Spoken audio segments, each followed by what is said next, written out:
Hello everyone, this is me Sadia Sufiyan with a new topic. आज आप लोगों के साथ नया टॉपिक शेयर करने जा रही हूँ. आज का टॉपिक है व्हाट आर टेक्निक्स. टेक्निक्स क्या होती हैं? टेक्निक्स वो महारतें होती हैं जिनकी मदद से स्ट्रेटजीज यानी कि प्लान्स को कामयाब किया जाता है. उनसे गुजर कर, उन चीज़ों से गुजर कर एक प्लान को कामयाब किया जा सकता है. प्रोसेस है जिसकी मदद से स्ट्रेटजीज़ को या प्लान्स को कामयाब किया जाता है. यहाँ पे मैं एजुकेशनल प्लान्स की बात कर रही हूँ. जैसे मैंने आपको लास्ट वीडियो में बताया था कि जैसे स्ट्रेटजीज़ हैं वो हैं एक प्लान, एजुकेशनल प्लान्स हैं. अब एजुकेशनल प्लान्स को कामयाब करने के लिए हमें टेक्निक्स की ज़रूरत होती है. अब किसी भी लेक्चर में टेक्निक्स क्या हो सकती हैं? सबसे पहली टेक्निक और सबसे इम्पॉर्टेंट टेक्निक है टाइम मैनेजमेंट. ये टीचर के लिए मोस्ट इम्पॉर्टेंट चीज़ है. उसने टाइम को मैनेज लाजमी करना है. टीचर को पता होना चाहिए मैंने क्लास की एंट्रेंस मेरी इस टाइम है, मैंने एक टॉपिक पर इतने मिनट्स बात करनी है, उसके बाद मैंने एविएट्स का इतनी देर इस्तेमाल करना है, इसके बाद मैंने क्वेश्चन आंसर्स का सेशन इतनी देर का रखना है. टीचर के पास प्रॉपर अपने एक हुआ हो काम कि मैंने अपने टाइम को इस तरह से मैनेज करना है कि अगर 40 या 60 मिनट्स का अगर मेरा लेक्चर है तो उसमें मेरे तमाम के तमाम जो पॉइंट्स हैं वो डन हो जाएं. Second point, proper homework. जो भी टॉपिक टीचर करवा रहा है स्टूडेंट को, बहुत ज़रूरी है कि टीचर उसके बारे में हर चीज़ जानता हो. प्रॉपर होमवर्क टीचर उस टॉपिक से रिलेटेड करके आए. पास्ट इवेंट्स, प्रेजेंट इवेंट्स, उससे related each and everything done की हो. अगर किसी राइटर्स के पर कोई स्टोरी है या राइटर्स का कोई टॉपिक है तो टीचर्स को पता होना चाहिए उसका बैकग्राउंड, उसकी बायोग्राफी क्या है.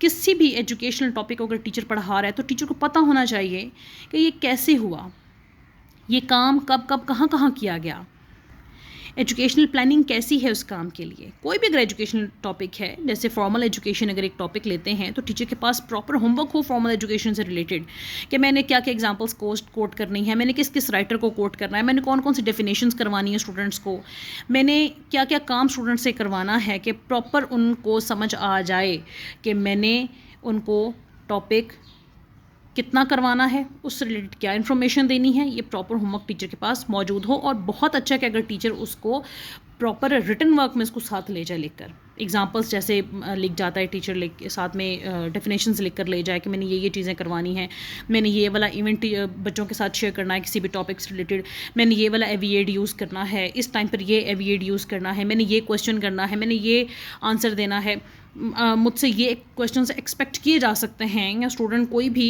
किसी भी टाइम ये क्वेश्चन कर सकते हैं. तो प्रॉपर होमवर्क किया हुआ. अगर मेरी जैसे क्लास डिस्टर्ब कर रही है मुझे तो मैंने उसके लिए क्या अल्टरनेट यूज़ करना है कि मेरी क्लास का जो इंटरेस्ट लेवल है वो डाउन ना हो, इंटरप्ट ना करे, क्लास में शोर शराबा ना हो, मेरा लेक्चर जो टॉपिक मैं पढ़ाना चाह रहा हूँ स्टूडेंट को वो पॉसिबली वो सुने.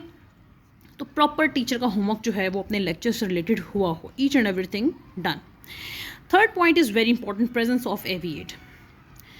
जब टीचर कोई भी टॉपिक चूज़ करता है तो टीचर इस चीज़ को पॉसिबली कोशिश करे कि सक्सेसफुल रहे इस चीज़ में कि जो भी एविएट उस टॉपिक से रिलेटेड बनता है वो मौजूद हो. यहाँ पे टीचर इंतखाब ही ऐसे एविएट्स का करे उस टॉपिक से रिलेटेड जो पॉसिबली उसको मिल सकते हों. हवा में दिखाए हुए एविएट्स स्टूडेंट्स को लर्निंग नहीं देते. खाली बता देने से कि कैमरा, तो कैमरा लफ्ज़ मुंह से बोलने से स्टूडेंट्स को कोई इन्फॉर्मेशन नहीं मिलेगी जब तक आप एक कैमरा बच्चों के सामने रखेंगे नहीं स्ट्रक्चर के तौर पर. अगर आप कंप्यूटर की बात करें तो कंप्यूटर फिजिकली स्टूडेंट्स के सामने रखें. अगर आपने पार्ट्स ऑफ कंप्यूटर पढ़ाना है तो कोशिश करें कि वो जितने भी कंप्यूटर के पार्ट्स हैं जो पॉसिबली आपको अवेलेबल हैं वो स्टूडेंट्स के पास मौजूद हों, ताकि स्टूडेंट्स उन सारे पार्ट्स को स्टडी कर सकें, रीड कर सकें, देख सकें. जो वो आँखों से देखेंगे वही बच्चे ज़्यादा देर तक अपने जहन में रख सकेंगे. उसके बाद जी कंप्लीट इन्फॉर्मेशन. अच्छा, कंप्लीट इन्फॉर्मेशन के बारे में तो मैं पहले भी आपसे बात कर चुकी हूँ. जैसे फॉर एग्जांपल अगर पार्ट्स ऑफ कंप्यूटर अगर टीचर पढ़ा रहा है तो टीचर के पास हर पार्ट ऑफ कंप्यूटर के बारे में कंप्लीट इन्फॉर्मेशन होनी चाहिए कि कौन सा पार्ट कब ईजाद हुआ, इसका मतलब इसमें कितनी स्ट्रेंथ है, ये क्या वर्किंग देता है, इसमें क्या इन्फॉर्मेशन है, वो सारा का सारा स्टूडेंट्स को पता होना चाहिए.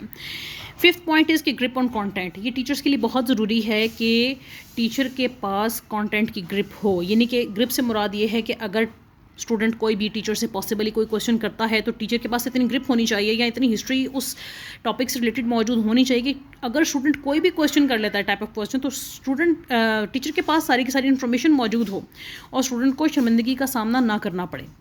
اس کے بعد جی نمبر 6 پوائنٹ ہے ایکسپیکٹڈ کویشچنس. ایکسپیکٹڈ کویشچنس کی بات ہم پہلے بھی کر چکے ہیں لیکن یہ ٹیچرس کے لیے بہت ضروری ہے کہ وہ ایکسپیکٹڈ کویشچنس کو ذہن میں رکھیں کہ ٹیچرس اس چیز کا اچھے سے خیال رکھیں کہ اسٹوڈنٹس کون کون سے کویشچنس کر سکتے ہیں. آپ کو اپنی جو کلاس ہے اس کی اسٹرینتھ کا معلوم ہوتا ہے کہ آپ کی جو کلاس ہے اس میں کس age of I Q level کے اسٹوڈنٹس جو ہیں وہ موجود ہیں. اس کے حساب سے ٹیچر اپنے سارے کویشچنس پہ ہوم ورک کر کے جائے کہ یہ پاسبلی کویشچن مجھ سے پوچھا جا سکتا ہے تو مجھے اس کا آنسر پہلے سے آنا چاہیے. امید ہے کہ آپ کو ہمارا آج کا ٹاپک پسند آیا ہوگا. جاتے جاتے آپ لوگوں سے ریکویسٹ ہے چینل کو سبسکرائب کر دیں, بیل آئکن پر کلک کر دیں تاکہ تمام ویڈیوز نوٹیفیکیشن سب سے پہلے آپ تک پہنچے. مجھے دیجیے گا اجازت. اللہ حافظ.